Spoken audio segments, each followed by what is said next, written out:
안녕하세요. 저는 평범한 50대 남자입니다. 이제 곧 60도 얼마 안 남기는 했지만요. 저는 음료 대리점을 운영하고 있습니다. 운영한 지는 대충 20년이 다 돼가네요. 일 특성상 음료를 차에 싣고 배달을 하러 다니는 작업을 많이 하는데요. 그때마다 늘 이 방송을 듣습니다. 이 채널 속에서 너무나도 기구한 인생을 듣고 울고 웃어왔는데요.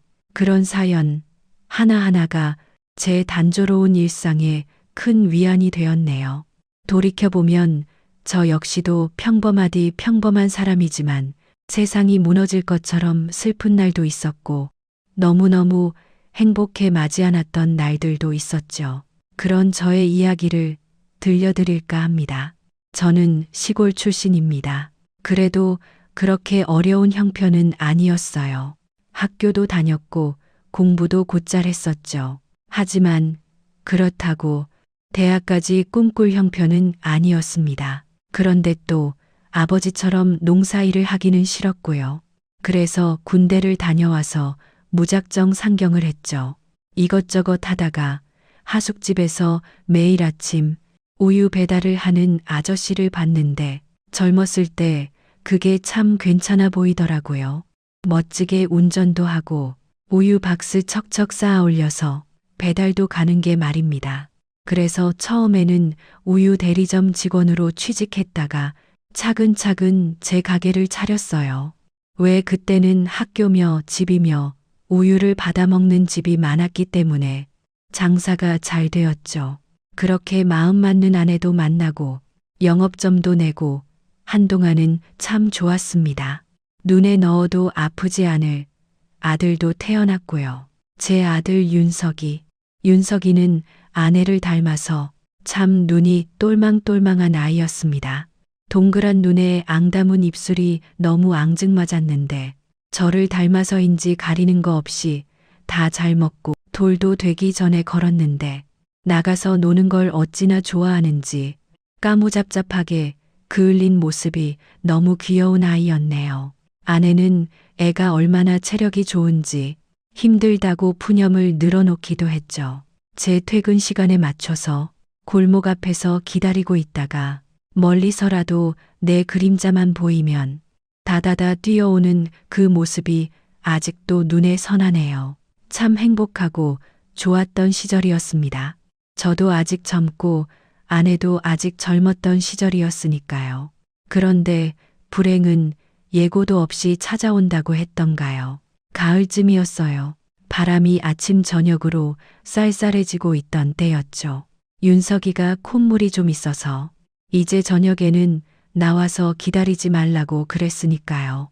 아내가 자기도 그러고 싶은데 아빠 올 시간만 되면 너무 나가려고 울고불고 해서 어쩔 수가 없다고 대답했던 것이 또렷하게 기억납니다. 그날도 평범한 날이었습니다. 대리점을 정리하고 퇴근을 하면서 아들이 좋아하는 초코 우유를 하나 챙겼어요. 그리고는 걸어서 집으로 가는데 갑자기 길가가 소란스럽더군요. 급한 구급차 사이렌 소리에 경찰차까지 어디 사고라도 났나 하고 집으로 향했는데 그 사고 장소는 제가 집으로 가던 길이었습니다. 자동차가 달려와 지나가는 행인을 쳤다는 듯 사고 장소는 멀리서 봐도 참혹함이 그대로 보이는 정도였네요. 얼른 지나쳐 집으로 가려는데 행인의 말소리가 제 발을 붙들더군요. 아유, 어떻게 아이가 치였다면서요. 예, 애기 엄마가 우리 애기 살려달라고 울부짖다가 기절해서 실려갔어요. 애기가 훨씬 많이 다친 것 같던데 엄마 앞에서 뛰다가 쳤대요. 아빠 마중 가는 길이었다는데 딱해서 어째. 지나는 길에 흘리듯 들은 말이었지만 갑자기 불길한 예감이 제 등골을 오싹하게 했습니다. 저는 미친 사람처럼 사람들을 해치고 사고 현장으로 다가갔죠. 그리고 저는 그곳에서 우리 아들의 신발을 보고 말았습니다. 아니라고, 그럴 리 없다고. 내가 착각하고 오해한 것이라고. 미친 듯이 중얼대며 구급차로 다가갔어요. 저를 말리는 경찰이나 구급대원도 소용이 없었네요. 어디서 그런 힘이 솟아났는지 저는 사람들을 뿌리치고 구급차로 다가갔다가 그 자리에 풀썩 주저앉고 말았습니다. 바로 혼절한 아내가 구급차에 실려 있더군요.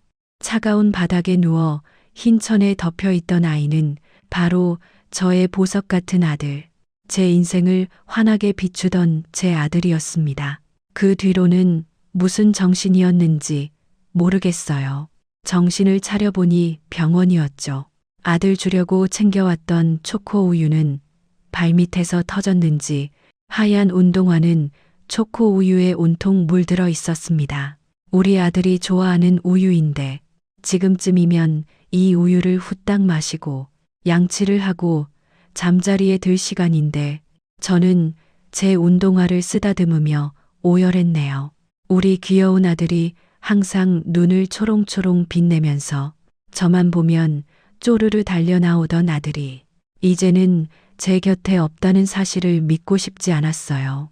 어이없게도 제 아들은 음주운전 차량에 치였던 것이었습니다. 그다지 늦은 시간도 아니었는데 초저녁부터 술을 마신 운전자가 음주 단속이 나오기 전에 가야 한다고 급하게 차를 몰았다더군요.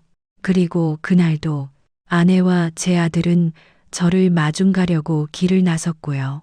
신이 나서 앞장서서 폴짝폴짝 뛰어가던 아이를 보도블록을 넘어 인도로 돌진한 차가 그대로 덮쳤고 아내는 그 장면을 불과 2미터 앞에서 본 것이죠.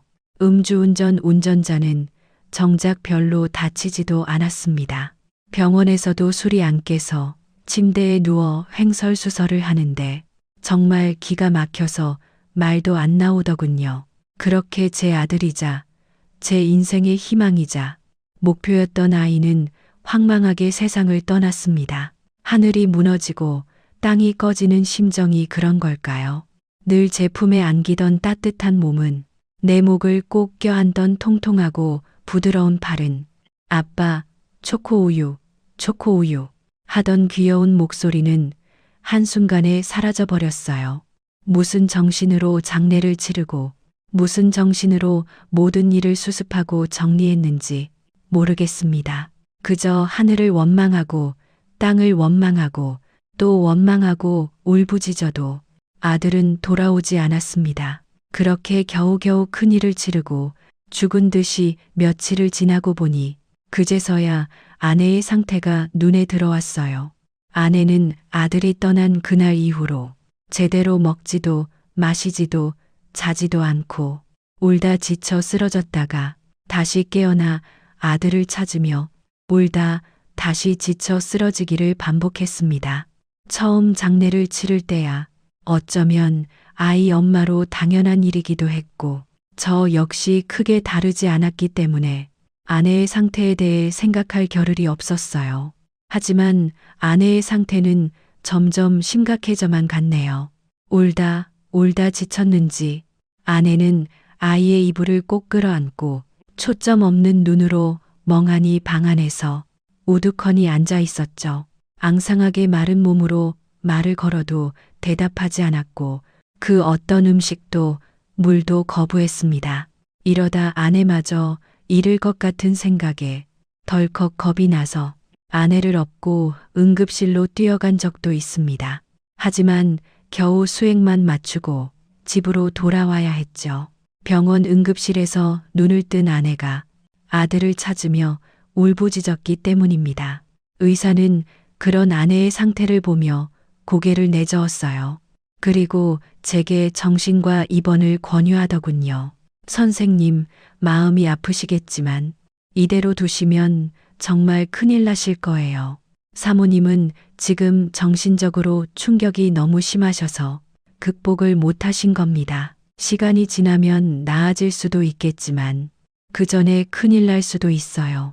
그러니 입원을 하시는 게 어떠세요? 제가 정신과에는 연락해 두겠습니다. 저는 눈물을 삼키며 그러겠다고 할 수밖에 없었습니다. 아내를 정신과 병동에 입원시키고 돌아오던 날, 저는 사람들이 쳐다보는 것도 모르고 꺼이꺼이 울면서 집으로 돌아왔어요.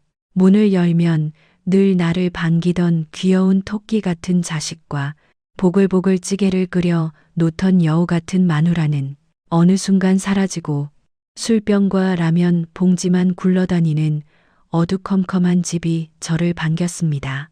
이 모든 게 다 거짓말이면 얼마나 좋을까요? 그렇게 저는 밤새 울고 또 울었네요. 하지만 사람이 얼마나 독한지 아내는 반 미쳐가고 자식은 없어졌는데도 배는 고프더군요. 저는 또 살기 위해 밥을 먹고 일을 했습니다. 차라리 일을 하고 밤새 창고 정리를 하고 집에 돌아와 지쳐 쓰러지는 것이 덜 고통스러웠던 것 같아요. 시간이 흐르니 아내도 차츰 호전되어 갔어요. 처음 면회 허락을 받고 아내를 만나러 간 날, 아내는 제 얼굴을 보자마자 펑펑 울었습니다. 그리고 저에게 용서를 빌더군요. 여보, 미안해. 내가 미안해. 다 나 때문이야. 내가 잘못해서. 그때 당신이 콧물 난다고 나오지 말라고 했는데 차길 위험하다고 꼭 손잡고 다니라고 막 뛰어다니게 하지 말라고 했는데 내가 잘못해서 하도 나가자고 졸라서 내가 그걸 못 말려서 내가 잘못했어. 내가 대신 죽었어야 했는데 내가 죽고 우리 아들이 살았어야 했는데 내가 죽었어야 했는데 아내는 저에게 두 손 모아 빌면서 펑펑 울었습니다. 저는 그간 자식을 잃은 슬픔과 죄책감으로 고통스러웠을 아내를 안아주며 같이 울었네요. 저희를 지켜보던 의사와 간호사도 같이 울었죠. 그렇게 느리지만 아주 조금씩 아내 상태가 나아졌습니다. 이제는 퇴원을 해서 집에서 지내면서 가끔 병원 진료만 받았어요. 우리는 다른 동네로 이사도 했습니다. 집에 들어설 때마다 아들이 반기며 뛰어나올 것 같았고 동네 골목을 돌 때마다 아이가 뛰어올 것만 같았거든요. 그렇게 새로운 동네로 이사를 하고 새로 대리점도 열고 한동안은 바쁘게만 지냈네요. 그러던 어느 초여름 저는 제 인생을 바꿀 큰 사건을 또 한 번 겪었습니다. 새벽에 학교와 배달 지점에 우유와 요구르트 배달을 마치고 막 대리점 앞에 차를 주차하던 때였죠. 차를 주차해 놓고 다시 배달 물건을 체크하려고 창고로 막 들어서는데 갑자기 쿵 하는 소리가 들렸습니다. 충격이 너무 커서 창고 안에 있던 저까지 휘청하고 넘어질 정도였어요. 급히 나가보니 소형차 한 대가 제가 세워놓은 트럭을 들이받은 것이었습니다. 사람들이 몰려들고 급하게 신고를 했는데 차 안에서 아이 울음소리가 들리더군요. 급히 다가서 보니 운전석에는 부부처럼 보이는 사람들이 머리에 피를 흘리며 정신을 잃고 쓰러져 있었는데 뒷좌석에 웬 아이가 카시트에 앉아서 울고 있었습니다. 제 차는 트럭 짐칸에 무거운 우유와 음료수가 잔뜩 실려 있어 꽤 무거운데 그걸 작은 소형차가 전속력으로 박았으니 운전석과 조수석의 사람들은 도저히 꺼낼 엄두가 나질 않더군요. 급한 대로 뒷좌석 아이를 꺼내 살펴보는데 다행히 크게 다친 것 같아 보이진 않았습니다. 구급대와 경찰이 달려오고 저도 아이와 함께 병원으로 가게 되었죠. 아이는 구급대원의 품에서도 계속 울었습니다. 나중에 들었지만 아이의 부모인 부부는 현장에서 바로 사망했다고 하더군요. 아이는 자신의 운명을 직감이라도 한 것인지 계속 울기만 했네요. 그 누가 달래도 소용이 없었죠. 마침 사고라는 말을 깜짝 놀란 아내가 병원으로 달려왔습니다. 교통사고라는 말만 들어도 자다가 벌떡 일어날 정도였는데 내가 또 사고를 당해 병원에 있다고 하니 아내는 아마 쓰러지기 직전이었을 겁니다. 다행히 제가 다친 것이 아니라는 것을 확인한 아내는 제 옆에 서서 악을 쓰고 우는 그 아이를 물끄러미 쳐다보더군요. 저 아이는 괜찮대요. 보호자는 안 온대요. 글쎄, 잘 모르겠네. 친척이 오겠지. 안쓰럽네. 저도 마음이 쓰였던지라 그 아이를 쳐다보았습니다. 다행히 아이는 크게 다친 곳은 없었지만 혼자 아기 침대에 덩그러니 앉아 주위만 돌아보며 참으로 끈질기게 울고 또 울었습니다. 꼭 부모가 다 세상을 떠났다는 사실을 알고 절망에 빠진 것만 같아서 그 울음이 너무 가슴 아팠어요. 보다 못한 경찰 한 명이 아이를 달래보려고 안아 올렸지만 소용은 없었네요. 어찌나 서럽게 우는지 목이 다 쉬어서 울음이 나오질 않는데도 울고 또 울었습니다. 그 모습을 보던 아내가 안 되겠던지 쩔쩔매고 있는 경찰에게 다가갔어요. 제가 좀 안아볼게요. 이러다 아이가 경기를 일으키겠네. 앳된 아가씨로 보이던 경찰은 안 그래도 발버둥 치며 울던 아이가 버거웠는지 얼른 아내에게 아이를 안겨주더군요. 그러자 놀라운 일이 생겼습니다. 아이가 아내의 품에 안기자마자 울음을 그치더니 아내의 얼굴을 빤히 쳐다보다가 품에 얼굴을 푹 파묻는 것입니다. 그러고는 곧바로 잠에 빠져들었어요. 아내는 약간 당황하면서 멋쩍은 웃음을 지으며 말했어요. 여보, 얘 좀 봐요. 바로 이렇게 자네. 너무 놀랐나 봐. 딱 해라. 저는 그날 아들을 잃은 후 처음으로 희미하게나마 웃는 아내의 얼굴을 보았습니다. 그 아이는 마침 우리 아들과 비슷한 또래로 보였어요. 그렇게 아내는 힘들었을 텐데도 내색도 않고 아이를 안고 재웠네요. 얼마나 기다렸을까. 연락을 받은 사고 부부의 가족들이 하나하나 달려왔습니다. 그 젊은 부부는 출근길에 아이를 어린이집에 맡기려고 하다가 사고를 낸 것이었어요. 이사 온 지 얼마 되지 않아 길이 서툴러 사고를 낸 것 같다고 했죠. 그렇게 어린 자식을 맡기고 열심히 살아보려던 젊은 부부는 딸아이 하나만 세상에 남기고 허망하게 세상을 떠나고 말았네요. 젊은 부부 중 아기 엄마의 가족은 부모님이 다 돌아가시고 오빠 하나만 먼 도시에 살고 있었고 아기 아빠의 가족은 늙은 노모와 형, 누나가 있었어요. 자식의 비보를 듣고 오열하는 노모와 달리 아기 아빠의 형과 누나는 돈 걱정부터 하더군요. 다행히 아기 아빠 명의로 된 보험금이 있어서 그걸로 사고 처리를 하고 차량 수리비를 받을 수 있었지만 참 저도 죄스러운 마음이 들었습니다.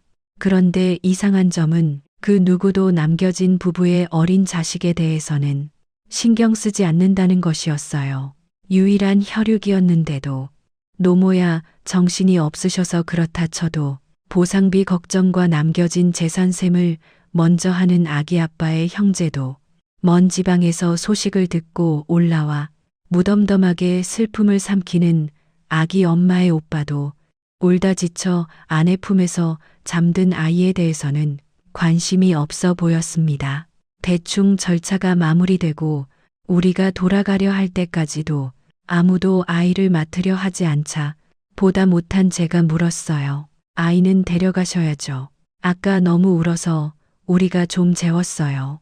그제야 생각이 난 듯 아기 아빠의 형이 아직도 잠들어 있는 아이를 훑어보더니 한숨을 푹 내쉬더군요. 아, 애까지 네, 거기 눕히고 가세요. 좀 정리되면 연락드릴게요. 그러자 아이를 안고 있던 아내가 말했습니다. 애기가 많이 놀랐어요. 지금 점심때가 지났는데 밥도 못 먹었고요. 이러다 탈진하겠어요. 예, 저희가 알아서 할게요. 거기 두고 가세요. 연락드리죠. 그리고는 울고 있는 자기 어머니와 여동생과 함께 영안실로 내려가려 하더군요.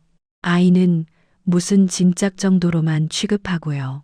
그때 아내가 간절히 그 형이라는 사람을 잡았습니다. 아니, 그러지 마시고 애기 신경을 좀 써주세요. 아니, 애가 사고를 당해서 얼마나 놀랐겠어요. 그런데 그 형이라는 인간과 누나라는 인간이 하는 말이 아주 가관이더군요. 알았다고요. 안 다쳤잖아요. 죽은 것도 아니고 안 다쳤다면서요. 지 엄마 아빠 잡아먹은 년이 뭐 이쁘다고. 암튼 거기 두고 가세요. 그렇게 신경 쓰이면 좀 데려가서 밥이라도 먹이시던지요. 이렇게 경황이 없는데 저희가 그 애까지 무슨 정신으로 챙겨요.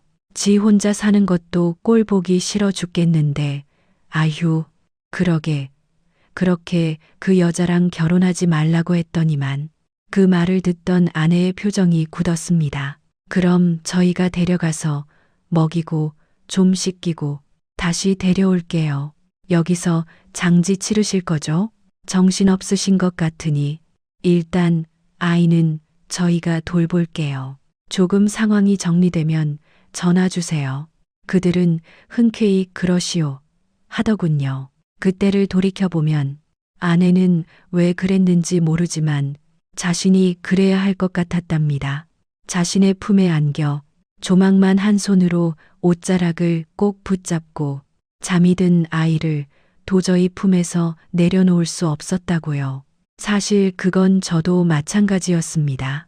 저렇게나 여리고 자그맣고 이쁜 아기를 짐짝 취급하는 걸 보면서 화가 났거든요. 남들은 그저 한 번이라도 안아만 봤으면 원이 없을 아기를 그저 귀찮은 존재로만 보는 사람들에게 아기를 주고 싶지 않았네요. 그렇게 아이는 우리 집에서 당분간 지내게 됐어요. 아이는 6살이었고 이름은 민지였습니다. 얼굴이 뽀얗고 먼저 간 제 아들을 떠올리게 하는 똘망똘망한 눈망울을 가진 예쁘고 귀엽고 순한 아이였죠. 이렇게 이쁜 아이를 두고 그 부모들이 어떻게 눈을 감았을까 안타깝기만 했네요. 장례가 치러지는 도중에도 아이의 친척들에게서는 연락이 오지 않았습니다. 아이는 밤에 자다가 경기를 일으켰고 아내의 품위에는 좀처럼 떨어지려 하지 않았어요. 저는 발인이 있기 하루 전에 장례식장을 찾았죠. 어이없게도 두 부부의 장례식장은 같이 있지 않고 따로 있었습니다. 아기 엄마의 장지에는 수심 가득한 아기 엄마의 오빠만 홀로 자리를 지키고 있었네요. 저쪽에서 보험금 가지고 벌써 시비를 거네요. 애 아빠 앞으로 사망보험금이 좀 있는 모양이에요. 보상은 바라지도 말라고 시비를 걸더니 장례도 따로 하자고 조의금도 따로 하자고 난리인데 그냥 하고 싶은 대로 하라고 했어요. 빨리 장례나 얼른 끝났으면 싶네요. 저는 기가 막혔습니다. 그리 큰 액수도 아니었는데도 젊은 나이에 어린 딸만 남기고 세상을 떠난 동생의 보험금이 탐나서 벌써 그런 추태를 부리고 있다니요. 그런데 민지는 어떡하실 건가요? 일단 저희가 데리고 있는데 아마 친가에서 알아서 하겠죠. 저도 먹고 살기 힘들었어요. 자식들도 있고 여동생이랑도 그렇게 자주 연락하던 사이도 아니에요. 저렇게 욕심들이 많으니 친가에서 애도 키운다 하겠죠. 하지만 이런 입장은 친가에서도 마찬가지였어요. 민지는 뭐 일단 장례 끝나면 데리러 가겠습니다. 일단 그때까지 이왕 부탁한 거 더 부탁드리죠. 그게 아니라 데려가서 키우실 거죠? 그걸 알아서 뭐 하시게요? 왜 되게 키우고 싶어요? 아, 그럼 키우시던지요. 네. 아니, 그게 무슨 말씀이세요? 이렇게 삼촌도 있고 고모도 있는데 저기 할머니도 계시고 그런데 생판남에게 아기를 보내신다고요? 어차피 저는 못 키워요. 우리 애들 키우기도 벅찬데 그런 어린애를 어떻게 키워요? 누나가 키울 거야. 옆에서 이야기를 듣고만 있던 그 누나라는 사람이 펄쩍 뛰었죠. 뭐, 그게 무슨 소리야? 내가 걔를 왜 키워? 외가에서 데려가라고 해. 나는 절대 못 키워. 이제야 애들 키워놓고 한숨 돌리는데 무슨 말도 안 되는 소리야. 저는 한숨이 나왔습니다. 아니, 이러실 게 아니라 아이 생각을 하셔야죠. 그래도 혈육인데 어디 고아원에 보내실 건 아니잖아요. 할머니가 데려가실 건가요? 그래 엄마가 키우면 되겠네. 엄마가 좀 데려가서 키워. 적적한데 좋지 뭐. 야, 말이 되는 소리를 해. 제대로 거동도 못하는 노인이 애를 어떻게 키워. 옳게 보고 좀 키우라고 해. 아들들도 다 컸겠다. 심심하겠네. 그렇게 딸 타령하더니 딸 하나 키우는 셈 치면 되잖아. 보험금도 내가 더 많이 가져갈 거잖아. 아, 이제 우리 애들 고등학생이야. 한 달 학원비가 얼만 줄 알아. 애 키우는데 얼마나 돈이 많이 드는데 그깟 보험금으로는 택도 없어. 아, 누나가 키워야지. 뭐 어떻게. 웃기고 있어. 내가 어떻게 키워. 지금 신랑이랑도 사이 안 좋은데. 그럴 거면 보험금 다 놔줘. 그럼 내가 생각해 볼게. 그 인간들의 대화를 듣고 있자니 어이가 없어서 머리가 하얗게 되었습니다. 그때 갑자기 누군가가 그 둘의 뒤통수를 후려쳤어요. 그 둘의 어머니인 아이 할머니였죠. 고약한 것들이 고약한 것들. 내가 자식을 잘못 키웠어. 아유, 아이고, 이런 것도 자식들이라고. 아휴, 불쌍한 내 새끼. 아이고, 내가 키운다. 내가 키워. 이것들아. 할머니는 울면서 자식들의 등짝을 후려쳤습니다. 하지만 할머니의 건강은 한눈에 보기에도 몹시 안 좋아 보였어요. 몇 해 전 뇌출혈로 쓰러져 수술을 받으셔서 한쪽에 마비가 오셨다고 하더군요. 한쪽 팔을 떨었고 다리도 절어서 부축을 하지 않으면 걷기도 힘들어 보였습니다. 저는 가슴이 답답해 일단 연락을 달라는 말만 남기고 그곳을 떠났습니다. 집으로 돌아오니 집에는 오랜만에 온기가 돌았어요. 아이는 아직 겁먹은 표정이었지만 아내의 손을 잡고 집안 여기저기를 구경하고 있었죠. 부엌에서는 오랜만에 아이의 반찬이 만들어지고 저를 위한 찌개도 끓고 있었습니다. 아이는 아내 주위만 졸졸 따라다니고 있었고요. 그 모습을 보니 왠지 눈시울이 뜨거워지더군요. 너무나도 오랜만이라 잊고 있었던 우리 가족, 행복했던 우리 집의 모습이 떠오르고 애써 생각하지 않으려 했던 아들이 떠올라 목덜미가 뜨거워졌습니다. 그렇게 돌아서서 눈물을 훔치는데 어디선가 통통하고 보드라운 팔이 제 눈물을 닦아주더군요. 놀라 고개를 드니 민지가 조망만 한 손으로 휴지를 가져와 제 눈물을 닦아주고 있었습니다. 그리고는 오물오물 말했습니다. 울지 마세요. 자, 눈물 닦아요. 저는 그만 그 자리에서 그 아이를 품에 안고 엉엉 울어버렸습니다. 그 모습을 지켜보던 아내도 펑펑 눈물을 흘렸죠. 아마 말로 약속하지 않아도 우리는 그날 이 아이를 보내지 않겠다고 결심했던 것 같습니다. 아이를 재워놓고 저는 아내에게 오늘 있었던 일에 대해 이야기를 나눈 뒤 아이를 마음으로 받아들이기로 결심했으니까요. 아이의 부모 장례식이 끝나고 우리 부부는 아이 부모의 가족들에게 우리의 결심을 밝혔습니다. 아이 엄마의 오빠는 말없이 우리의 결정에 따라주었어요. 아마 도저히 아이를 키울 형편이 아니었던지 그 이후로도 아이 입양의 법적인 절차에도 협조적이었습니다. 아이의 친가 역시 우리의 결심을 대환영했습니다. 어떻게 보면 자기 가족의 핏줄을 생판 모르는 남이 데려가 키우겠다는데 반대하는 사람 하나 없다는 것이 참 이상한 일이었죠.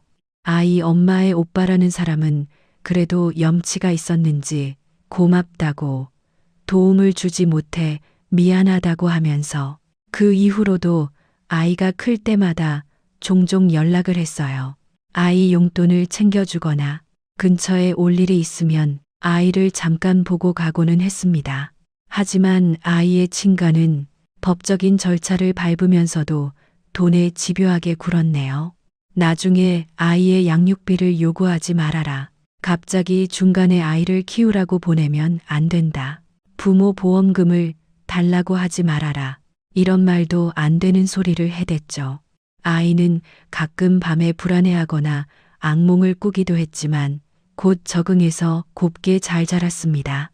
그리고 아이를 키우면서 아내 우울증도 치료되었네요.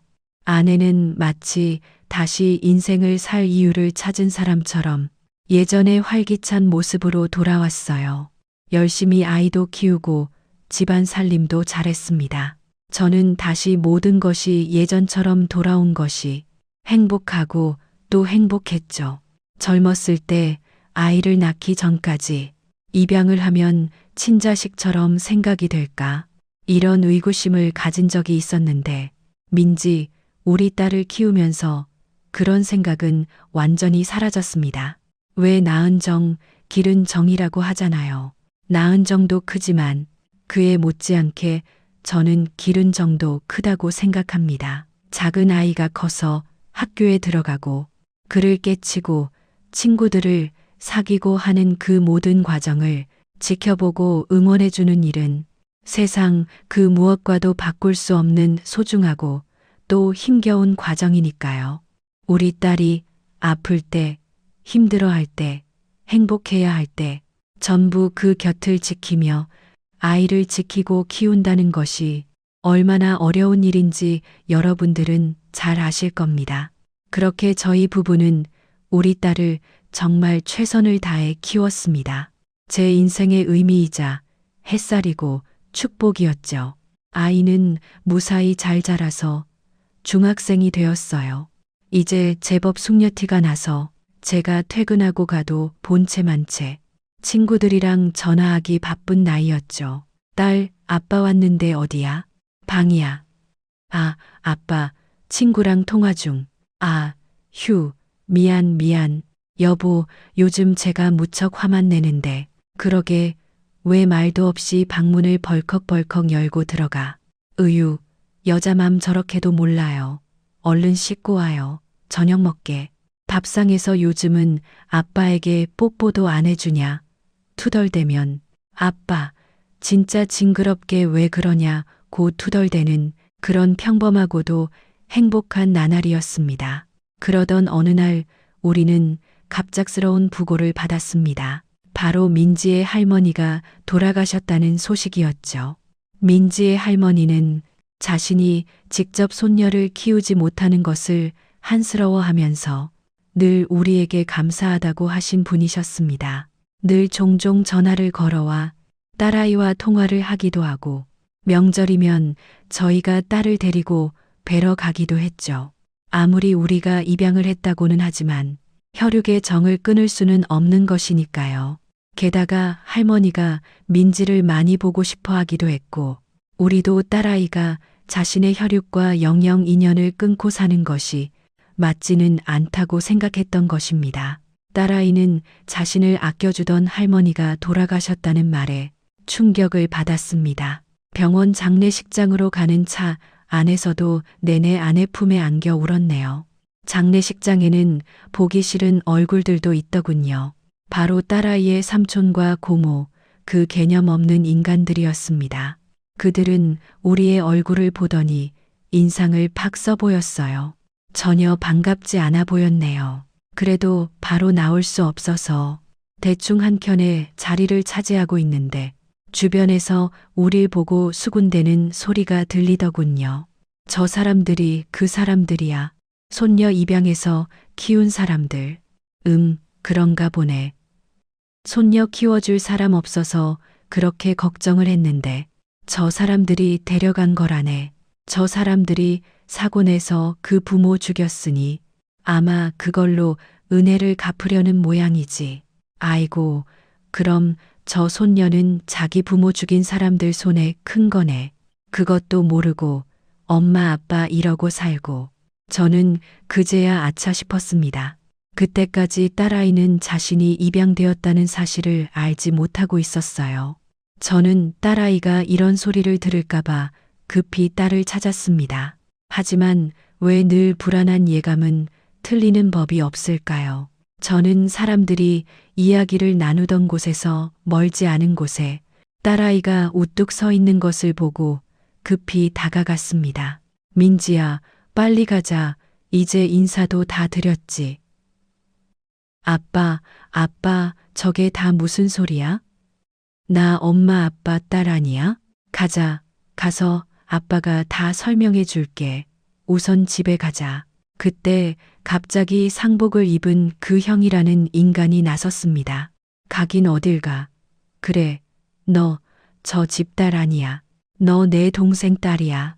자기들이 사고 내서 너네 엄마 아빠 다 죽여놓고 미안해서 너 키운 거야. 뻔뻔하게 아직도 숨기고 있었나 보네. 아니, 그게 무슨 말씀이세요? 애 앞에서 말 좀 가려 하세요. 가려 하긴 뭘 가려해. 맞잖아. 너네 차에 사고 나서 내 동생 죽었잖아.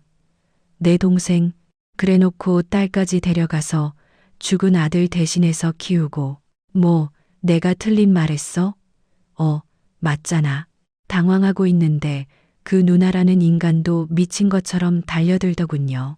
내가 그때 왜 갑자기 애를 그렇게 키우겠다고 우기나 했어. 당신들 사람 죽여놓고 보험금까지 꿀꺽하려고 애까지 뺏어가고 너희들이 사람이냐.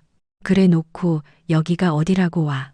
그 누나라는 여자가 미친 듯 달려들자 정말 정신이 나갈 지경이었습니다.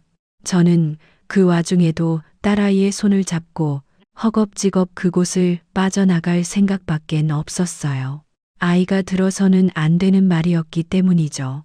그들은 상복을 입은 상태인데도 밖까지 따라 나와 악을 썼습니다. 내 마누라 미쳐가는 거 막으려고 애 데려간 거 내가 모를 줄 알아? 야, 이 새끼야. 빨리 보험금 가져와. 너 같은 새끼는 사람도 아니야. 우리 엄마 보험금까지 가져가려고 왔냐. 이게 같은. 어디가, 아이는 두고 가. 내가 한 번 속지 두 번 속을 줄 알아. 이 쌍놈의 새끼가. 내 조카 어디 데려가려고. 민지야, 이리 와. 저 인간들은 내 부모 죽인 원수야. 빨리 와.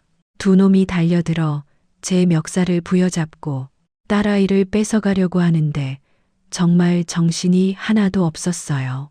그 와중에 민지는 그들의 우악스러운 손에 잡혀 끌려가고 있었죠. 저는 그 형이라는 인간에게 멱살을 잡혀 꼼짝달싹도 못하고 있었습니다. 그때 화장실에 다녀온 아내가 그 광경을 보더니 갑자기 딸아이 손목을 끌고 가던 고모라는 여자에게 달려들었습니다. 그리고 바로 머리채를 쥐어 뜯더군요. 내 딸 내놓. 이게 어디서 남의 딸의 손을 대. 당신들이 인간이야? 아기 짐승 취급할 땐 언제고 그 손 안 놔. 불시에 습격을 당한 그 고모라는 여자는 아내에게 머리채를 잡혀 힘없이 쓰러졌어요. 상갓집은 순식간에 아수라장이 되었죠. 저는 연약하고 유약하기만 하던 아내에게 갑자기 어떻게 저런 힘이 솟아났는지 깜짝 놀랐습니다. 딸아이를 구출한 아내와 저는 서둘러 병원을 빠져나왔습니다. 아이는 충격을 받은 듯 멍해 보였네요. 민지야, 많이 놀랐지? 괜찮아. 민지, 어디 다친 데 없어? 발 안 아파? 엄마, 아빠, 나 입양된 거야? 저게 무슨 소리야? 삼촌이랑 고모랑 아빠랑 형제 아니야? 할머니는 내 할머니 맞아? 우리는 딸아이를 진정시키고 집으로 돌아가 그간 있었던 일을 설명했어요. 좀 더 크면 말할 생각이었는데 갑작스럽게 알게 되어 아이의 충격은 너무나 큰 것 같았습니다. 아니, 어쩌면 저희는 말하고 싶지 않았는지도 모릅니다. 그냥 이대로 살았으면 좋겠다고 생각했는지도 모릅니다. 진실을 알게 되면 아이가 친부모가 아닌 저희를 떠날지도 모른다는 생각에 두려웠는지도 몰라요. 저희의 이야기를 들은 아이는 조용히 눈물을 흘리더니 방으로 들어가더군요. 그리고 며칠 동안 저희와 이야기를 하려 하지 않았네요. 아무리 말을 걸어도 대답하지 않고 그렇게 좋아하던 쇼핑을 가자고 해도 대꾸하지 않은 채 그냥 학교에 갔다가 방에 틀어박히는 나날이 늘어갔습니다. 저희는 그런 아이를 기다려주기로 했어요. 중학교 2학년, 한창 사춘기로 예민한 나이에 아이가 감당하기에 버거울 사실을 들었으니 어쩌면 당연한 일이기도 했네요. 하지만 저희는 곧 우리 딸이 이런 시련을 극복하고 예전처럼 저희의 사랑스러운 딸로 돌아올 것이라 굳게 믿었습니다. 하지만 딸아이는 점점 삐뚤어져만 갔어요. 점점 귀가 시간이 늦어지더니 옷차림이 불량해졌고 학원을 빠지는 날이 늘어갔습니다. 참다 못한 아내가 아이의 학원 앞을 지키고 있다 찾아가 봤지만 딸아이는 학원을 빠지고 질 나쁜 친구들과 어울려 놀고 있었던 적이 한두 번이 아니었죠. 그것 때문에 우리가 야단을 치면 칠수록 아이는 점점 삐뚤어져 갔습니다. 대체 어디서 무엇이 어떻게 잘못된 걸까요?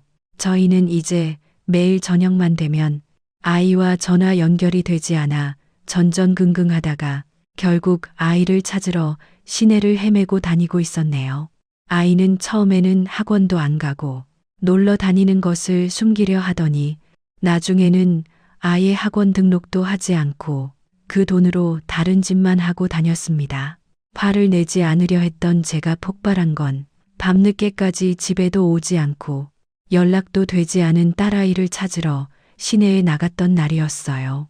그날 저는 유흥가 골목에서 남자아이들과 시시덕거리고 있던 딸아이를 보았습니다. 짧은 치마에 진한 화장을 한 딸아이는 한눈에 봐도 불량스러워 보이는 남자들과 서서 깔깔대고 있었습니다. 한 손에는 익숙한 듯 담배도 들려 있었습니다. 매일 저녁 노심초사하는 아내와 길거리를 헤매던 저는 그 장면을 보자 그만 이성을 잃었습니다. 그리고 곧바로 달려가 딸아이의 뺨을 때렸네요. 아이는 비명을 지르더니 바로 자리에 쓰러졌죠. 너 빨리 집에 안 와? 네가 지금 엄마가 얼마나 걱정하는지도 모르고 여기서 이러고 있어? 너 그 꼴이 뭐야? 제가 벌컥 고함을 치자 불량스럽던 아이들은 슬금슬금 사라졌습니다. 그런데 아이의 입에서 나온 말은 충격적이었어요. 딸은 자리에서 일어나더니 바닥에 침을 탁 뱉으며 말하더군요. 아, 진짜 지가 뭔데 때리고 지랄이야. 뭐, 너 방금 뭐라고 했어? 내 아저씨가 뭔데 때리고 지랄이냐고요. 재수 없어서. 너 그게 무슨 말이야? 너 왜 그래? 아빠한테 왜 그러는 거야? 그러자 딸아이는 저를 죽일 듯 노려보며 말했어요. 아빠? 누가 아빠라고 그래? 당신 내 아빠 아니잖아. 민지야, 아니야. 왜 그런 말을 해? 왜 그래? 가자, 집에 가자. 엄마가 기다려. 아빠가 미안해. 화가 너무 나서 그랬다. 우리 집에 가자. 집? 거기가 왜 내 집이야? 당신들은 내 부모도 아니잖아. 당신들이 우리 엄마 아빠 죽였잖아. 돈 때문에 나 키운 거 내가 모를 줄 알아? 저는 그 이야기를 듣고 머리가 멍해졌습니다. 대체 이게 무슨 일일까요? 딸아이는 자기는 이제 진짜 가족이랑 살아야겠다며 기어이 집을 나가버렸습니다. 그 삼촌이라는 인간과 살기로 했다면서요. 우리는 아이를 붙잡고 울면서 말렸지만 소용없었어요.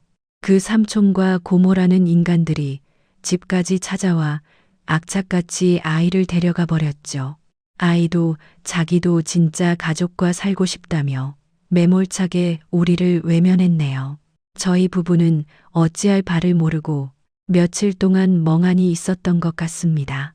슬픔보다도 허망함과 허탈함, 그리고 배신감도 느껴지더군요. 이래서 머리 검은 짐승은 거두는 게 아니라고 했던가 라는 생각마저 들었습니다. 그런데 의외로 절망한 저에 비해 아내는 금방 기운을 차리고 의연한 모습을 보이더군요.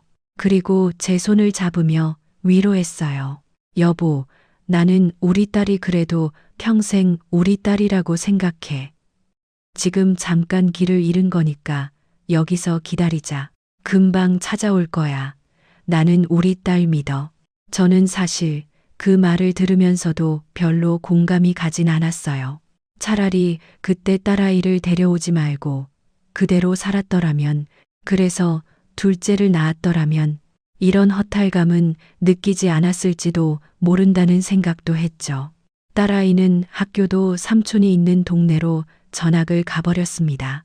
이미 원래 다니던 학교에서도 이래저래 문제를 일으키고 나쁜 아이들과 어울리면서 친구들과도 소원해져서 아이의 전학을 아쉬워하는 사람들은 없었네요. 저는 애써 딸아이를 잊으려 했으며 다시 일에만 매달렸죠. 우유 배달이 예전 같지 않아 다른 음료로 판로도 넓히고 대리점도 하나 더 확장을 했네요. 아내는 저 몰래 딸아이에게 연락을 시도하는 눈치였어요. 하지만 제대로 통화가 되지 않았겠죠. 남몰래 눈물을 훔치고 있다가 제가 들어오면 애써 아무렇지 않은 척하고 했습니다. 저도 그저 모른 척 할 뿐이었고요. 그렇게 1년 정도 흘렀을까. 새벽 1시가 넘은 시간에 갑자기 모르는 번호로 전화가 왔어요. 경찰서였죠. 바로 우리 딸아이가 잡혀 있다는 것이었습니다. 놀란 마음에 달려간 우리 눈에 들어온 딸아이의 모습을 보고 저는 뒷목을 잡고 쓰러질 뻔했네요. 노랗게 염색한 머리에 짧은 반바지에 진한 화장. 언뜻 보면 제가 몰라볼 정도로 변한 모습에 예전에 참아던 딸의 모습은 어디에도 없었습니다. 그저 인상을 찌푸릴 정도로 불량스럽고 저질스러운 여자애가 있을 뿐이었죠. 아이는 절도죄로 잡혀온 것이었어요. 같은 동네 친구의 집에 들어가 친구 엄마의 명품 가방과 시계를 훔쳤다더군요. 저는 그 자리에 털썩 주저앉았습니다. 1년 만에 딸은 양아치 절도범이 되어 있었던 것입니다. 저희의 모습을 보자 딸아이는 인상을 쓰며 고개를 돌렸어요. 아내가 다가가 딸아이의 손을 잡고 울었습니다. 어쩌다가 너 밥은 먹은 거야? 우리 딸, 엄마 속상하게 왜 이래? 이러면서 아내는 뭐가 이쁘다고 딸아이를 끌어안고 엉엉 울더군요. 절도를 당했다는 동네 친구 어머니는 노발대발 화를 내고 있었어요. 당장 전현을 감옥에 쳐넣고 말겠다며 펄펄 뛰고 있었죠. 감옥이라니. 저는 눈앞이 깜깜해졌습니다. 저는 그 사람들 앞에서 무릎을 꿇었습니다. 사모님, 정말 죄송합니다. 제가 아이를 잘못 키웠어요. 제가 다 변상해 드리겠습니다. 이번 한 번만 용서해 주시면 다시는 이런 일이 없도록 하겠습니다. 정말 죄송합니다. 불쌍한 아이의 한 번만 용서해 주세요. 저도 나름 재산도 있고 자존심 세우며 살았던 사람이었지만 어디서 그런 생각이 났는지 모르겠습니다.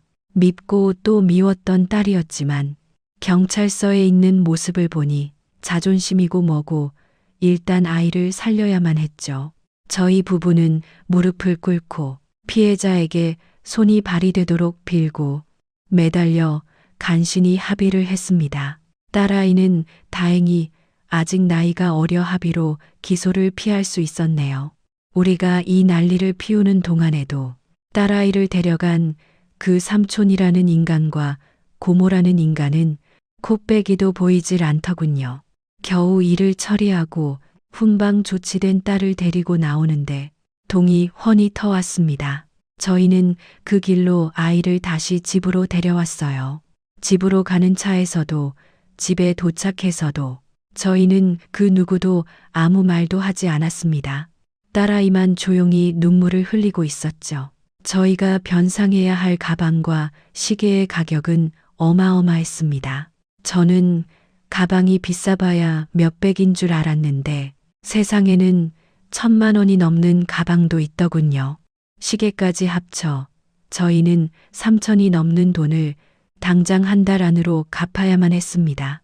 그 큰 돈을 마련하기 위해 저는 확장했던 대리점 하나를 넘기기로 했네요. 그리고 아내는 동네 마트 계산원으로 취직을 했어요. 조금이라도 보태야 했거든요.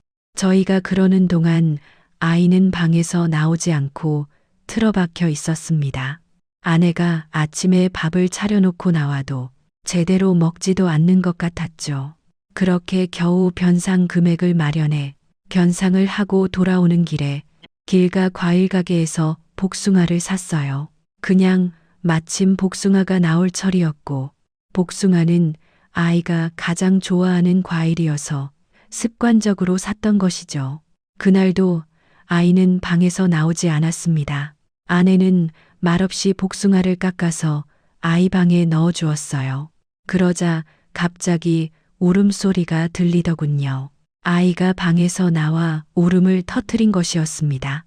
그리고 아내에게 달려가 안기더군요. 엄마, 엄마 보고 싶었어.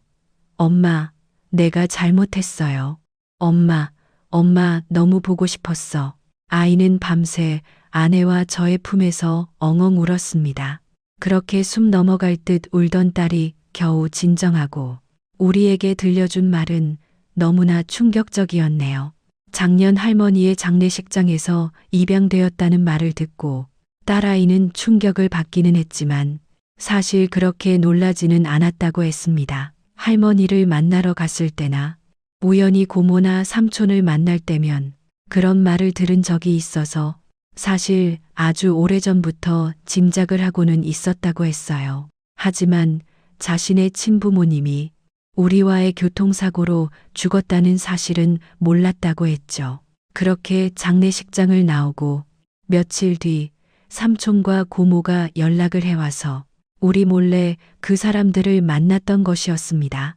그 둘은 우리가 과속으로 차를 몰다가 멀쩡히 주차된 차를 박아서 부모님이 돌아가신 것이라고 뻔뻔한 거짓말을 했답니다. 그리고 제 아내가 그때 아들이 죽어서 정신병에 걸렸는데 비슷한 또래의 딸을 보고 너무 집착을 했고 그래서 무서워서 아이를 넘길 수밖에 없었다고 했대요. 어쩌면 너를 노리고 계획적으로 차를 박은 것 같다는 더러운 말도 덧붙였고요. 게다가 저희가 딸아이 부모님의 보험금도 다 가로챘다고 했답니다. 그렇게 부모님의 죽음을 듣게 된 딸아이는 도저히 마음을 잡을 수 없었다고 했어요. 우리를 부모로 알고 컸지만 자신이 들은 사실은 우리가 해준 이야기와는 너무 달랐던 거죠. 그 둘은 이후로도 수시로 딸에게 연락을 해서 계속 아이를 흔들어댔고 그동안 너무 보고 싶었고 그리웠다고 꼬여 아이를 데려갔던 것입니다. 그 이유는 단 하나, 돈 때문이었습니다. 딸아이의 부모는 죽으면서 사망보험금을 남겼는데 그 보험금의 상속자가 바로 딸아이였던 겁니다. 우리는 그 돈을 딸아이 이름으로 20살이 될 때까지 신탁계좌에 묶어두었죠. 그 누구도 손댈 수 없도록 말입니다. 생전에 할머니가 제발 그 보험금만은 민지 앞으로 해놓으라고 신신당부를 하시기도 했고 저 역시 그 돈을 쓰고 싶지도 않았지만 그놈들에게도 주고 싶지 않았기 때문이었어요. 저희가 입양 절차를 마치자마자 돈을 받을 생각에 부풀었던 그 둘에게 할머니는 보상금과 빚이 많아서 보험금이 남지 않았다고 거짓말을 했습니다. 그것 때문에도 한바탕 난리가 났었죠. 그런데 아마 할머니가 돌아가시면서 그게 사실이 아니라는 걸 알았던 모양이었네요. 게다가 할머니는 딸아이 앞으로도 유산을 꽤 남기셨습니다. 전부 보험의 형태로 딸아이가 받도록 해놓아서 그 둘은 한 푼도 챙길 수가 없었던 것이었죠. 그래서 장례식에서 그 난리를 쳐댔던 것이었습니다. 끝까지 돈이라니 어이가 없었어요. 그들에게는 조카가 그저 돈을 위한 수단, 그 이상도 그 이하도 아니었던 것이죠. 그렇게 아이를 꼬여낸 그들은 처음에는 아이에게 잘해주었다고 했습니다. 처음 보는 사촌들도 잘해주었죠. 하지만 그들은 곧 신탁계좌에 있는 돈은 건드릴 수 없고 할머니의 유산도 아직 미성년자인 딸아이에게서 빼앗아올 수 없다는 것을 알았대요. 법적으로 그들은 딸아이와 그 어떤 관계도 없었기 때문에 미성년자 소유로 된 재산을 건드리려면 부모인 우리의 동의가 필요했던 것이죠. 그 어떤 방법을 써도 도저히 돈을 받을 방법이 없자 갑자기 그 사람들은 태도가 돌변했다고 했습니다. 딸아이는 잘 방도 없어서 거실 한 구석에서 담요를 덮고 잠을 자거나 부엌 한 구석에서 잤다고 했어요. 밥도 주지 않아서 편의점에서 아르바이트를 해서 겨울 라면으로 끼니를 때워야 했다는 말을 저와 아내는 그만 오열하고 말았습니다. 그렇게 딸아이는 구박덩이가 되어 그마저도 하루는 삼촌네, 하루는 고모네를 전전하며 눈치를 보며 살았다고 했어요. 그러면서도 그 인간들은 딸아이가 20살이 되기만을 기다렸고 아이가 다시 저희에게 돌아갈까봐 전화기도 빼앗고 감시를 했다더군요. 아이는 제대로 외출도 못하고 겨우 아르바이트만 다니다 집에 와서 쪽잠을 청했고 그 때문에 학교에서도 정학을 당하고 말았다 하죠. 그러면서 아이는 충격적인 진실을 털어놓았습니다. 그 가방이랑 시계 내가 훔친 거 아니야. 사촌 언니가 자기 친구 중에 부자 있다고 그 집 가서 훔쳐서 밥값이라도 하라고 때렸어. 나는 죽어도 싫다고 했는데 억지로 끌려가서 나는 현관 앞에서 그냥 막만 봤어. 그런데 CCTV에 나만 찍혔어. 머리도 언니 때문에 이렇게 염색한 거야. 그나마 언니 친구들이랑 어울려서 돈 벌려면 이렇게 할 수밖에 없었어.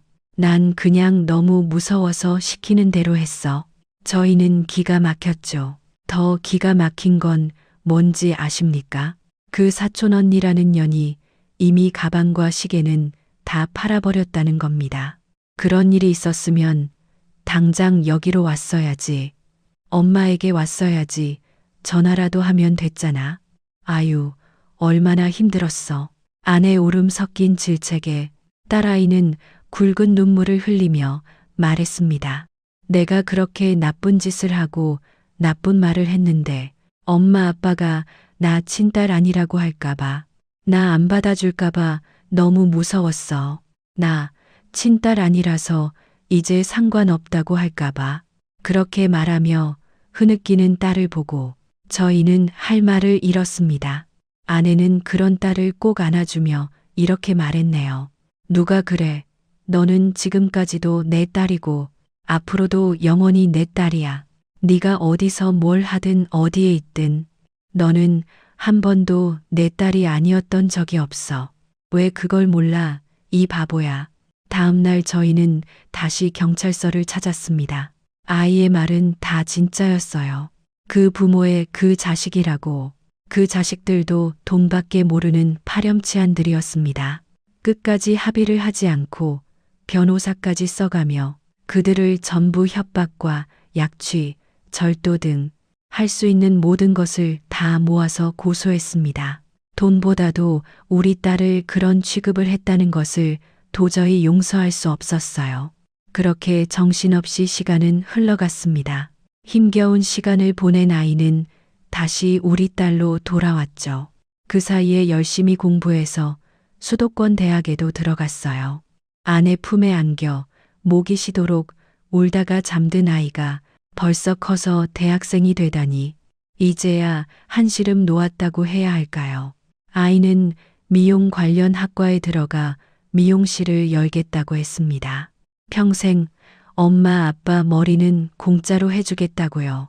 다시 행복이 찾아오려던 차에 인생은 또 왜 그렇게 원망스러운지 어느 날 저는 낮에 일을 하다가 갑자기 쓰러졌습니다. 얼마 전부터 계속 몸이 피곤했는데 갑자기 눈앞이 흐려지더니 정신을 잃었어요. 눈을 떠보니 병원이더군요. 제 곁을 지키고 있던 아내는 울고 있었습니다. 설마 했는데 간암이라고 하더군요. 이미 진행이 너무 되어서 당장 간이식을 하지 않으면 3개월 정도밖에 시간이 남지 않았다고 말입니다. 하늘도 무심하시지. 이제야 아이도 키워놓고 한시름 놓았구나 했는데 왜 이런 시련을 또 겪어야만 하는지. 당장 이식 대기자의 명단을 올렸지만 대기자는 너무 많았고 저에게는 남은 시간이 얼마 없었습니다. 아내가 간이식 적합 검사를 했지만 맞지 않았죠. 그래, 어쩌면 이렇게 깔끔하게 가는 것도 나쁘지 않겠다. 아이도 어느 정도 컸고 남겨놓은 재산으로 아내가 아이와 앞가림을 할 수 있겠다 싶었습니다. 딸아이에게는 친부모와 할머니가 남겨둔 유산도 있으니 말입니다. 오히려 늙어서 질질 끌며 가는 것보다 아쉬울 때 가는 것도 어쩌면 잘된 일일지도 모른다는 말을 아내와 딸은 엉엉 울었네요. 미안했지만 어쩔 수 없다고 생각했습니다. 그렇게 체념을 하던 때 병문안을 온 딸아이가 잠깐 자리를 비웠는데 탁자 위에 두고 간 핸드폰이 보이더군요. 이 녀석이 남자친구라도 있을까 하는 호기심에 저는 딸아이가 싫어할 걸 알면서도 핸드폰을 열었습니다. 그런데 배경화면에는 저희 부부 사진이 설정되어 있더군요. 대체 어느 20대 아가씨가 늙은 부모님 얼굴을 핸드폰 바탕화면에 깔아놓는 것인지 왈칵 눈물이 나려는 걸 참고 남자친구라도 훔쳐보자 싶어 이것저것 몰래 보는데 갑자기 문자 하나가 눈에 띄었습니다. 병원에서 온 문자였어요. 간 공여 검사에서 적합 판정을 받았으니 병원으로 연락을 달라는 문자였죠. 저는 돌아온 딸아이를 붙잡고 물었네요. 너 이거 뭐야? 이게 어떻게 된 일이야? 아빠, 네, 제가 검사받은 거예요. 다행히 적합 판정이 나왔어요. 제가 간이식 해드릴 거예요. 그게 무슨 소리야? 너 그게 얼마나 큰 수술인 줄 알아? 안 돼. 절대 안 돼. 네가 무슨 수술을 받는다. 그래? 절대 허락 못 해.